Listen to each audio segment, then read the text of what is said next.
हमने हमारे last video में फंडामेंटल राइट्स को समझा। आज के इस वीडियो में हम उन फंडामेंटल राइट्स के प्रोटेक्शन को समझेंगे। So hello everyone, welcome two aspirants पाठशाला। मैं हूं एस्पिरेंट शिशिर और आज के इस वीडियो में हम डिस्कस करने वाले हैं the 5 rights of Indian constitution, मतलब आर्टिकल 32 कॉन्स्टिट्यूशनल रेमेडीज। तो चलिए स्टार्ट करते हैं।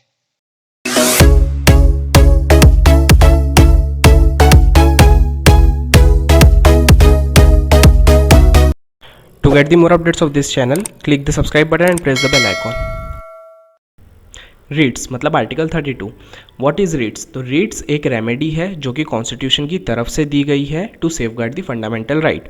मतलब कि फंडामेंटल राइट के प्रोटेक्शन के लिए कॉन्स्टिट्यूशन की तरफ से दी गई रेमेडी को कहा जाता है रीट्स।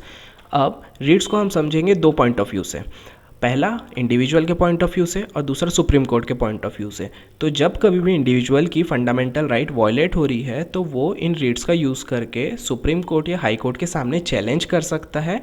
और सुप्रीम कोर्ट के पॉइंट ऑफ व्यू से अगर समझा जाए तो सुप्रीम कोर्ट के पास ये पूरा पावर है कि वो इस रीट्स को इशू कर सकती है। इसीलिए सुप्रीम कोर्ट को कहा गया है protector and guarantor of fundamental right, और आर्टिकल 32 को कहा गया heart and soul of the constitution. अब बात यह आती है कि सुप्रीम कोर्ट इस रीट्स को इशू कौन सा आर्टिकल के अंडर में करेगा। तो सुप्रीम कोर्ट ये रीट्स को इशू कर सकता है अंडर आर्टिकल 32 और हाई कोर्ट इशू कर सकता है अंडर आर्टिकल 226। मतलब कि सुप्रीम कोर्ट और हाई कोर्ट दोनों ही रीट्स को इशू कर सकते हैं। अब सवाल ये है कि क्या ये ज़रूरी है कि पहले हाई कोर्ट जाए फिर सुप्रीम कोर्ट जाए, या कि हम डायरेक्ट सुप्रीम कोर्ट जा सकते हैं? तो हम डायरेक्ट सुप्रीम कोर्ट जा सकते हैं, बशर्ते सुप्रीम कोर्ट को ये जवाब देना होगा कि हम पहले हाई कोर्ट क्यों नहीं गए।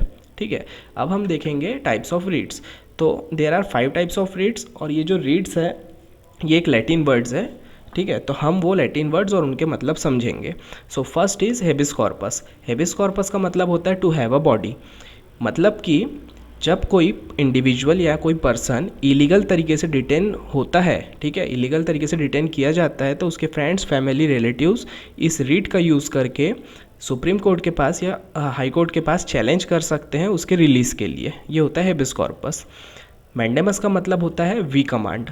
मतलब कि जब कोई पब्लिक ऑफिसर अपनी ड्यूटी परफॉर्म नहीं कर रहा है तो हम, मतलब कि इंडिविजुअल, इस रीट का यूज़ करके कोर्ट के सामने चैलेंज कर सकते हैं कि उस पब्लिक ऑफिसर को उसकी ड्यूटी परफॉर्म करने के लिए बोला जाए। ठीक है, ये होता है मैंडेमस। फिर होता है सर्शियोरारी। थर्ड टाइप क्या है उसका? सर्शियोरारी। सर्शियोरारी का मतलब क्या होता है? To be certified.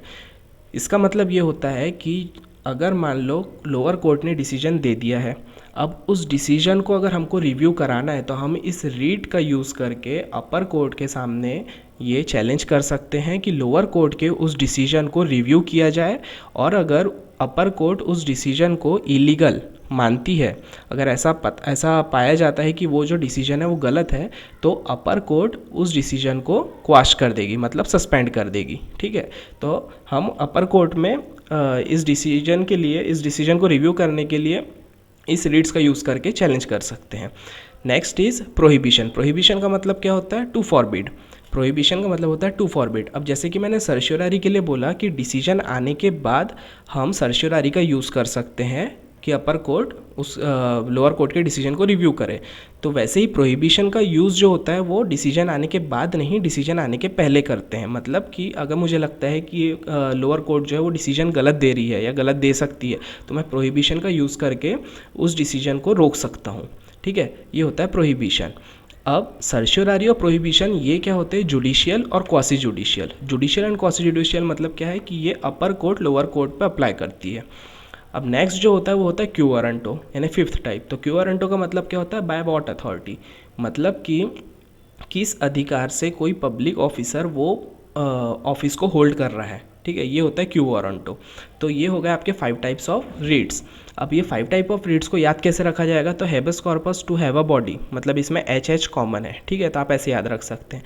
Mandamus we command, इसमें क्या है? आप एमसी मैरीकॉम से याद रख सकते हैं। सर्शियोरारी टू बी सर्टिफाइड, तो सर्ट कॉमन है। प्रोहिबिशन टू फॉरबिड, तो वो तो वर्ड दोनों ईजी वर्ड है। ठीक है, प्रोहिबिशन का मतलब भी फॉरबिड होता है। क्यू वारंटो यानी बाय व्हाट अथॉरिटी, तो quo warranto, Q is the interrogative word है ना, तो मतलब एक इंट्रोगेशन चल रहा है वहाँ पे, क्वेश्चन समझ आ रहा है, क्वेश्चन साउंड कर रहा है क्यू मतलब, इसीलिए आप ऐसे याद रख सकते हैं बाय व्हाट अथॉरिटी यानी किस अधिकार से। तो ये थे टाइप्स ऑफ रीट्स। रीट्स मतलब आर्टिकल 32। अब इस आर्टिकल 32 के बारे में आपकी क्या राय है, ये आप मुझे अपने कमेंट सेक्शन में कमेंट करके बताइए। तब तक के लिए मिलते हैं नेक्स्ट क्लास में। लाइक करिए, शेयर करिए, कमेंट करिए और सब्सक्राइब जरूर करिए।